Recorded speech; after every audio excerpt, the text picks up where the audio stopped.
দেশের উত্তর পূর্বাঞ্চলের ৭ নদীর পানি বিপদসীমার উপর দিয়ে প্রবাহিত হচ্ছে। গত ২৪ ঘন্টায় দেশের উত্তর পূর্বাঞ্চলে মাঝারি থেকে অতি ভারী বৃষ্টিপাত পরিলক্ষিত হয়েছে। এর ফলে দেশের বিভিন্ন অঞ্চলে বন্যার শঙ্কা দেখা দিয়েছে। আজ এমন পূর্বাভাস দিয়েছে পানি উন্নয়ন বোর্ডের পাউবো বন্যা পূর্বাভাস ও সতর্কীকরণ কেন্দ্র। পাউবো জানিয়েছে, গত ২৪ ঘন্টায় দেশের উত্তর পূর্বাঞ্চলের নেত্রকোনা জেলার জারিয়াজঞ্জালে ৭৪ মিলিমিটার, হবিগঞ্জ জেলার নবীগঞ্জে ৭৪ মিলিমিটার ও চাঁদপুর বাগানে ৬১ মিলিমিটার বৃষ্টিপাত রেকর্ড করা হয়েছে।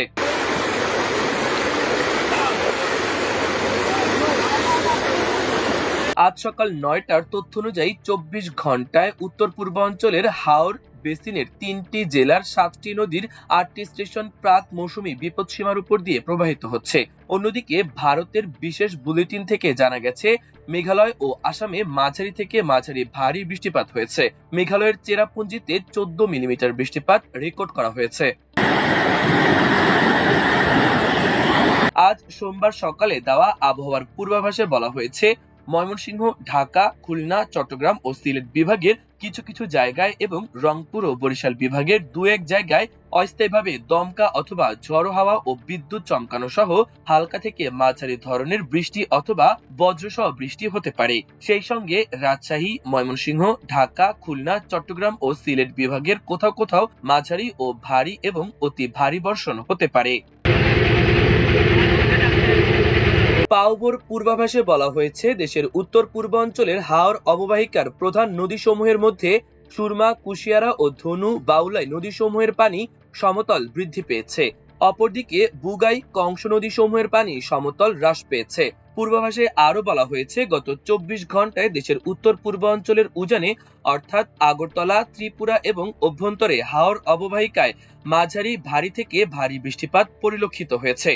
বাংলাদেশ আবহাওয়া অধিদপ্তর ও বৈশ্বিক আবহাওয়া সংস্থা সমূহের তথ্য অনুযায়ী এ অঞ্চলে আগামী একদিন মাঝারি থেকে মাঝারি ভারী এবং পরবর্তী ২ দিন মাঝারি ভারী থেকে ভারী বৃষ্টিপাতের পূর্বাভাস রয়েছে। উত্তর পূর্বাঞ্চলের হাওর অববাহিকার সিলেট, সুনামগঞ্জ জেলার সুরমা, কুশিয়ারা নদীসমূহের পানি সমতল আগামী ৩ দিন বৃদ্ধি পেতে পারে। দ্বিতীয় দিন কুশিয়ারা নদীর কোথাও কোথাও পানি সমতল প্রাক মৌসুমী বিপদসীমার ওপর দিয়ে প্রবাহিত হতে পারে। ফলে সিলেট ও সুনামগঞ্জ জেলার হাওর সংলগ্ন নিম্ন অঞ্চলে বন্যা পরিস্থিতির সৃষ্টি হতে পারে। পাউবো জানিয়েছে, নেত্রকোনা জেলার বুগাই, কংস ও সোমেশ্বরী নদীসমূহের পানি সমতল আগামী ৩ দিন স্থিতিশীল থাকতে পারে। নেত্রকোনা জেলার বুগাই, কংস অববাহিকার হাওর সংলগ্ন নিম্ন অঞ্চলে বন্যা পরিস্থিতি অব্যাহত থাকতে পারে। নেত্রকোনা ও কিশোরগঞ্জ জেলার ধনু, বাউলাই নদীসমূহের পানি সমতল আগামী ৩ দিন স্থিতিশীল থাকতে পারে। এই অববাহিকার হাওর সংলগ্ন নিম্ন অঞ্চলে বন্যা পরিস্থিতি অব্যাহত থাকতে পারে। পাউবো জানিয়েছে, নেত্রকোনা জেলার বুগাই, কংস ও সোমেশ্বরী নদীসমূহের পানি সমতল আগামী ৩ দিন স্থিতিশীল থাকতে পারে। নেত্রকোনা জেলার বুগাই, কংস অববাহিকার হাওর সংলগ্ন নিম্ন অঞ্চলে বন্যা পরিস্থিতি অব্যাহত থাকতে পারে। নেত্রকোনা ও কিশোরগঞ্জ জেলার ধনু, বাউলাই নদীসমূহের পানি সমতল আগামী ৩ দিন স্থিতিশীল থাকতে পারে। এই অববাহিকার হাওর সংলগ্ন নিম্ন অঞ্চলে বন্যা পরিস্থিতি অব্যাহত থাকতে পারে। পানি উন্নয়ন বোর্ডের বন্যা পূর্বাভাস ও সতর্কীকরণ কেন্দ্র জানিয়েছে, মৌলভীবাজার ও হবিগঞ্জ জেলার মনু, খোয়াই ও জুড়ি নদীসমূহের পানি সমতল আগামী ২ দিন স্থিতিশীল থাকতে পারে এবং তৃতীয় দিন বৃদ্ধি পেতে পারে। জুড়ি নদীর পানি সমতল আগামী ৭২ ঘন্টায় দ্রুত বৃদ্ধি পেয়ে সতর্ক সীমায় প্রবাহিত হতে পারে।